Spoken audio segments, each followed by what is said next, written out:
to start off with a story this time.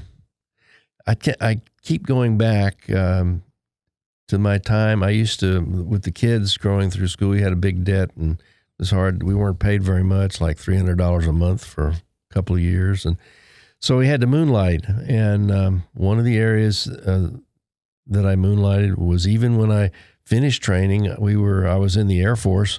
And again, it was not good to moonlight. The people in charge would get upset with you, but with a big family, and by then I had 4 kids, and we had to moonlight. So I used to moonlight when I was in the Air Force at a place called St. Louis County Hospital. For those of you folks out there that are familiar with St. Louis, this is a very busy emergency room. And so I worked out there very frequently to feed my kids and wife and have some extra money. But it was some amazing things happened. Well, so I was doing my moonlighting job one day, and very common, it was a calm situation as opposed to some we've talked about. And this mother and daughter came walking in, and she was a fairly heavy young lady, so I asked the lady, I said, well, what's the problem? And she said, oh, I've got these bad pains. They're in my stomach. They're really, really bad pains. So obviously she got on the table and we examined her. And when I felt her stomach, I could feel that the uterus was quite large. And it became apparent to me as I was feeling her stomach, there was a contraction that this young lady, she was about 17, way overweight, was pregnant, and she didn't know it. Oh my goodness. So she's standing there with her mother, and the mother, of course, is jumping up and down. What's going on? What's going on with, what's going on with my daughter? And I said, this should be a joyous occasion. You're getting ready to be a grandmother. And she literally passed out. She went down like a tree. The mother, she was standing to me. She absolutely, and so here it's a concrete floor in the emergency room. So here I have a young lady in labor, and then the mother is unconscious on the floor, and it was midnight in the emergency room. So that's probably where we want to go with this story. Wow. Well, anyway, we started with that. Welcome to the Joy of Medicine. I always enjoy Dad telling his stories. Another one I haven't heard, which is good. I've heard a lot of his stories, but that's not one that I've heard. But welcome to Joy of Medicine. And so getting to that, I mean, I would imagine. Well, first off, I'm amazed that somebody could be pregnant. Well, she was very much overweight.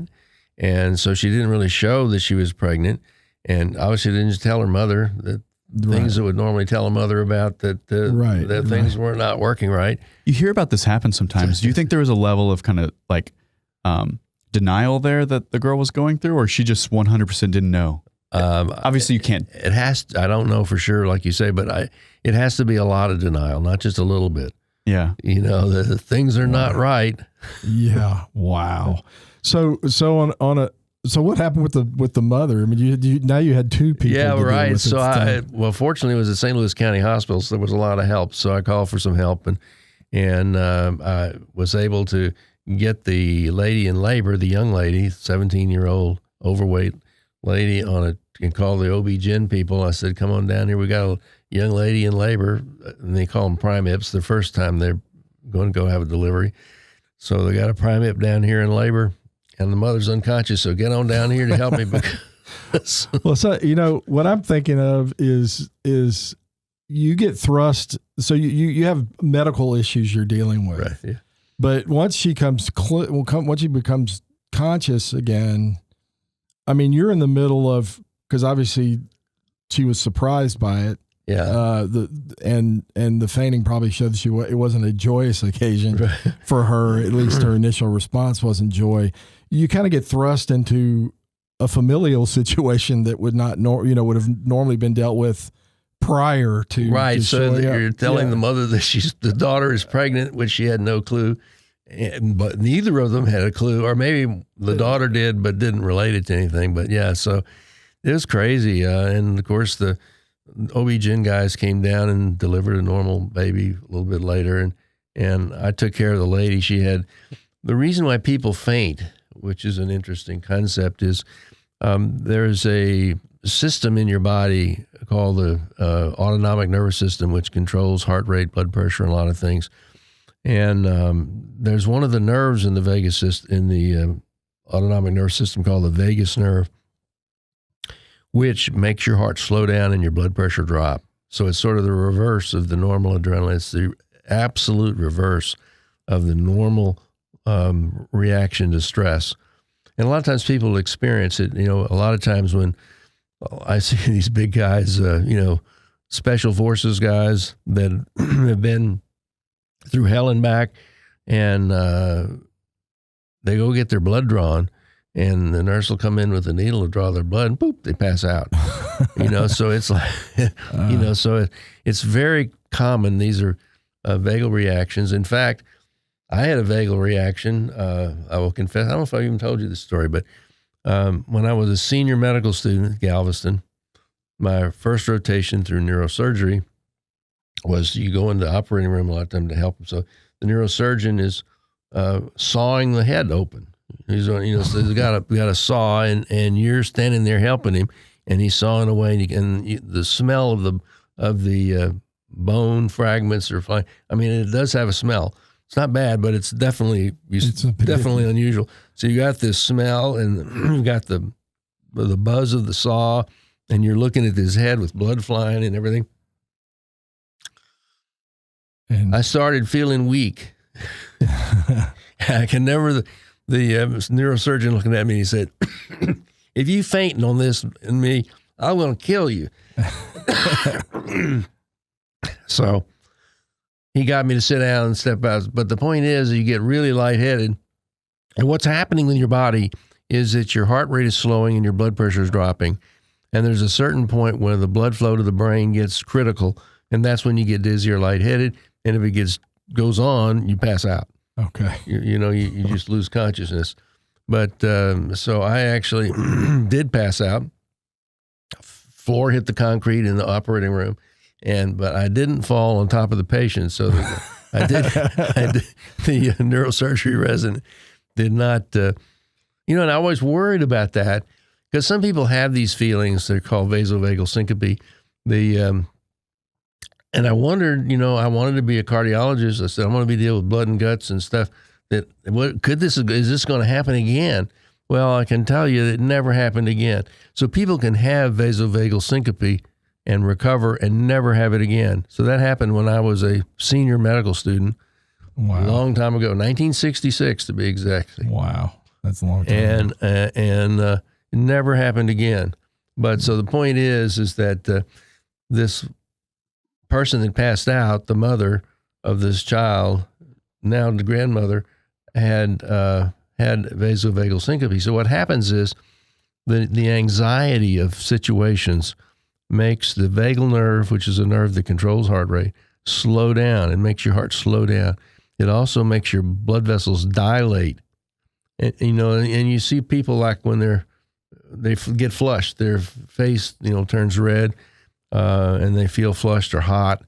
And that's why usually when people, before they were going to faint or pass out, this happens a lot in church. It used to be a lot when I was little, to go to communion, you used to have to fast from midnight. Right. No water or food till midnight. So very frequently at church the next morning, Sunday. And you'd go early then. That's right. You'd go to church for sure. I mean, people would pass out in the communion line, Wow. Because that's probably partly why the church changed that rule. Yeah. But, Well, so I want to get back to this because I don't know if you have any stories or thoughts on it. I would imagine it does happen that in the midst of doing the job as a doctor, because there's loved ones around, that maybe something can be revealed in a moment that might be a surprise that all of a sudden elicits emotions that weren't there before. Yep. I'm thinking this one is a perfect example that somebody not expecting their 17-year-old to be pregnant and finds that out not only that they're pregnant, but they're going to have a baby momentarily. But have you ever run into something like that before? Because I think there's a number of ways, at least in my thinking, that I would think you could handle that. One would be, I'm just the doctor. I'm just going to focus on what I focus. Y'all can deal with your own problems, and just totally hone in on that. And maybe there's a time for that when like you've got to be doing whatever you have to be doing to take care of the patient. But it seems like the other way you could do it is say, I'm going to take care of this, but kind of be a psychologist of sorts. Or you have to, in terms of talking through. So, in fact, I was told by an old physician a number of years ago, half of what you see will be psychologically based. Wow. There's stress. So even in bad situations, there's always that in the background. So you end up having to deal with these things occasionally. And it's funny, a story, I think I may have relayed this before. Again, this was at Boston City Hospital, and was dealing with a huge situation. Cardiac arrest. So we're doing CPR on one patient in one room. In the next room, another CPR. So this cardiopulmonary CPR just on the next, in the next room simultaneously. And so we're hollering things back and forth to the rooms, and there were 3 medical schools at this hospital.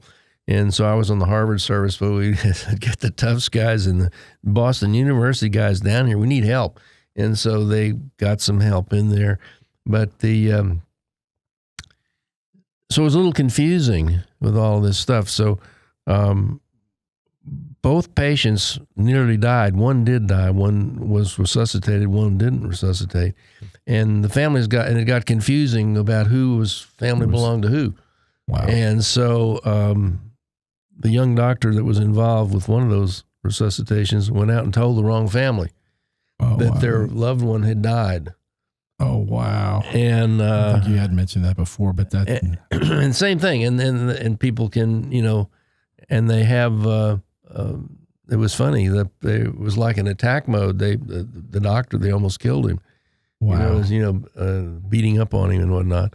So anyway, the point is that there's a lot of times things not related to the illness occur, and just exactly what you said, you have to be a psychologist or a psychiatrist simultaneously, because you can't just throw that away. Right. And I would think there'd be a temptation to that, to try to compartmentalize. Well, it's not my job. But the reality is the human person is more than just what's happening. And certainly what somebody who is dealing with a loved one, their illness, their death, whatever, there's a piece you've got to deal with them. It's not just the patient. It's all the other people who may be involved. And so how, did you get any training for that? Or no, as a matter of fact, that comes up a lot about things that happen now that are pretty much part of normal training. No, there was no training about any of that. Is it part of normal training now for the most part? Well, they cover a lot of that, a little bit. A lot's a big word.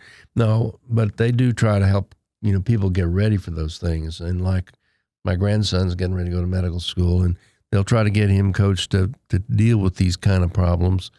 But there's a lot of things that happen that you're not prepared to deal with. And this lady that was pregnant and passed out was one of them. Yeah.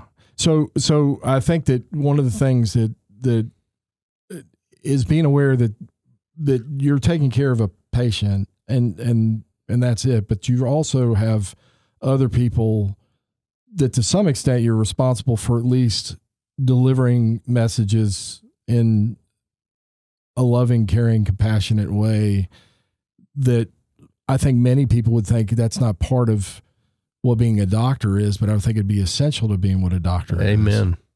Yeah, and I think it gets back to what we had said earlier. Or you have to say a prayer every morning when you get up.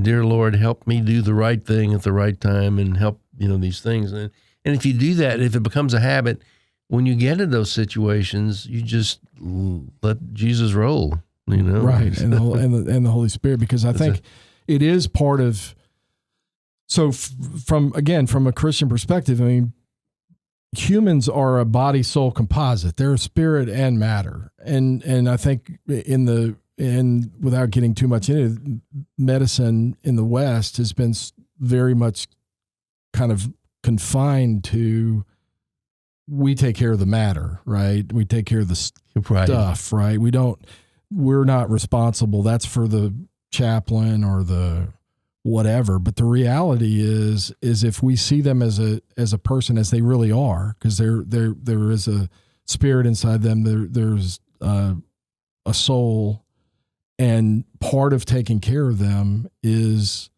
recognizing that whole.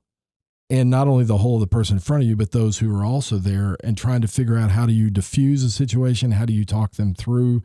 How do you deliver information in a way that, even if it's difficult information, that they can hear it as coming from a compassionate person? Is there do some doctors get so focused on, I'm just, like the old dragnet, which none of y'all out there would hardly know what that is, but, just the facts, ma'am. I mean, was a famous saying. The lady would get off on something that they're interviewing, and just the facts, ma'am. Well, sometimes just the facts, from your standpoint, are not sufficient, right? Well, and what they do now is, I don't know how much is required. I have to review this curriculum that Grace is going to go through. Yeah, I know. But the point is that psychiatry is a part of your training as a doctor, and so you need to be aware of those situations and how to defuse them, how to help them. That's part of being a doctor, and it's certainly in my opinion, a great part of the doctor. In those situations, actually, always pray for help. But the point is that you feel closer to God when you're dealing with those things. When I get a call from somebody, or actually it's working in the middle of the heat of battle, so to speak, something comes up that's not truly related to what I'm dealing with, but the patient's psyche or somewhere is messed up. I love that. I was like, oh yeah, okay, thank you, God. So I'll see what I can do and help, and would shift gears and get into that. I don't, unfortunately, think a lot of people do that. Yeah, that's too bad, because I think part of it is joy of medicine. I think revolves around, again, we talked before about recognizing God for who He is, and that He's nothing that's happening is surprising, and you're not accidentally involved in something that He didn't want you involved in. But the flip side from a human standpoint is, I think you've got to be aware that I'm dealing with an entire person here, not just what I'm taking care of. That's why they came, but I've got to be aware of that. And I think part of it is, and I've seen you deal with people before, and part of it is just a calmness that you have to have in terms of, I mean, I worked in the office, so I knew I was able to see you deal with patients who maybe were told you're going to have open heart surgery or something that's scary. And that could be just delivered factually, right? I mean, that could just, you have this problem. This is the problem. This is how we're going to fix it next. But you know what I'm saying? I mean, I'm hoping there's not a whole lot of them. What you're saying is true. And I think the difference is that you have the physician that's involved, or the nurse, or whatever the healthcare institution the person is, has to be aware of, for number one, there was a book called The House of God, which was interesting. If it's an old book, it was in the 70s written. It was actually written about Boston City Hospital, where I trained. And so a lot of the things that are in that book were people and stories that I knew. So it was when this was written as fiction, but it was true.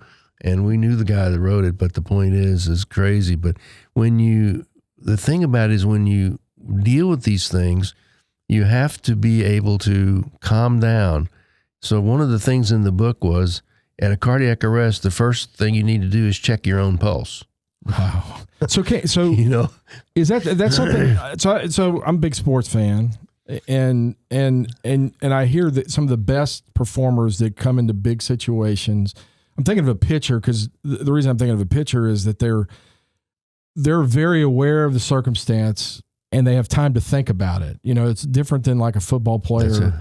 They have time to think about, okay, it's 3-2, bases are loaded, and it's tied. So if I throw a ball here, and I've heard the best of them talk about how when they step off the mound, it's about calming themselves, slowing their heart rate down. I mean, consciously saying, forget all the circumstances. All I've got to focus on is what I've got to do here, and calming themselves down and kind of taking them a little bit out of the reality of the situation and saying, the only thing that's important is I need to do the next thing the best I can do it.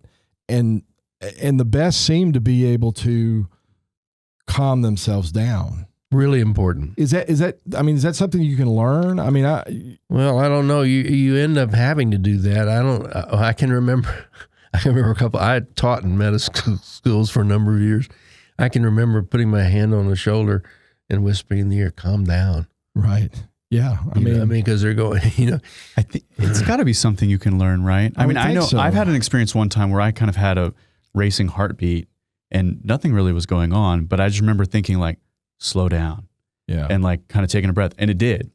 And then you have those examples of kind of like those like Tibetan monks and stuff that can slow their hearts down. So there's got to be a way you can train yourself to do it, but it would seem like it'd be a critical piece of doing that. It gets down to neurophysiology, but there are nerves that control heart rate, and these Tibetan monks and other people can learn to do that by their mind. They can control it.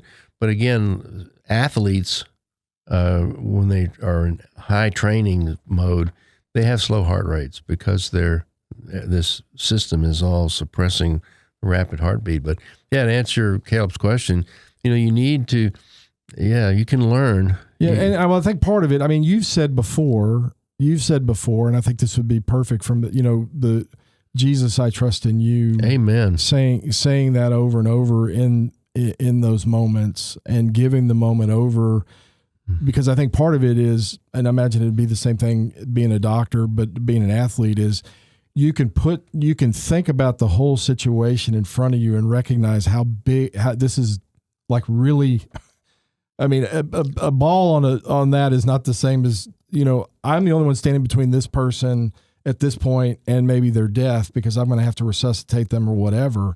And having to, prior to doing that, aware of the situation, kind of say, look, I can't focus on all of this. I need to focus on, this is what I need to do given my training, given my talents, given the fact that I'm the one that's in the situation, and all of that kind of plays together, right? Well, and what Caleb even brought up the question earlier, sometimes this leads to drinking, drugs and whatnot, because some people can't handle that.